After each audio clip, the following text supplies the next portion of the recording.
The story of Luisito, the wild duck. One ordinary day, I was in my office on the farm when I suddenly heard a loud bang on the window. Immediately, a young man who worked for me came over and said, "Look at what just fell here."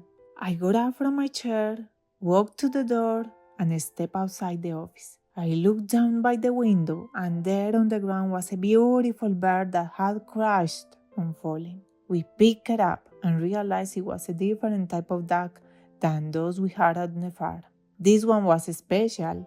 Its feathers had brown tones and it had a dark blue beak and feet. We took it to the lake where we kept our other ducks, leaving it there to recover from the impact. A few hours later, we went back to check on him and we found him walking around and drinking from the lake. We named him Luisito. For some reason, we thought he was a boy.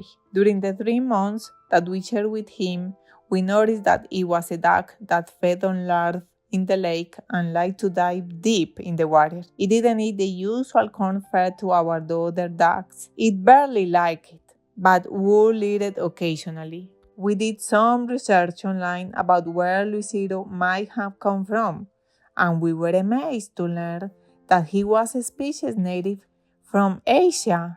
We still don't know how he managed to fly so many miles and make it to our country in South America. For those 3 months, he had a routine with the other animals and seemed happy, but whenever he saw birds flying in the sky, he would immediately raise his head, watch them, and start making a sound as if calling out to them.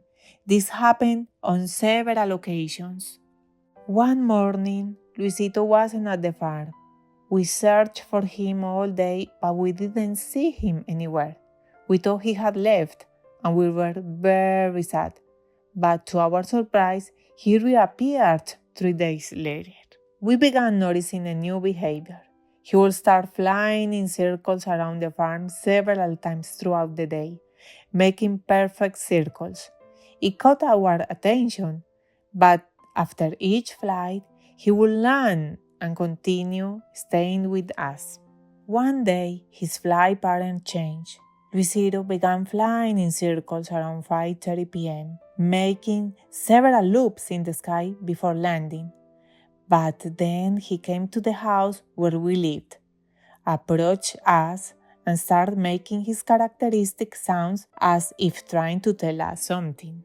We all watched him, trying to understand what he wanted to say, and he moved his little body from side to side and back and forth, making his sounds. We waited for a while, and finally he began flapping his wings. It was nearly 6 p.m.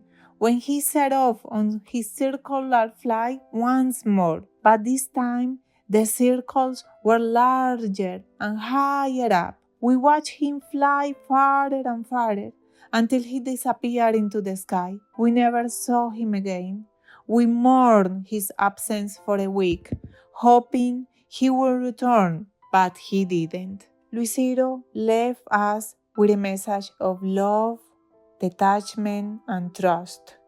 He departed, leaving us with a life lesson. He entrusted his freedom and his life to the universe, confident that somewhere he will find his home and his friends. We will love you, Luisito, forever.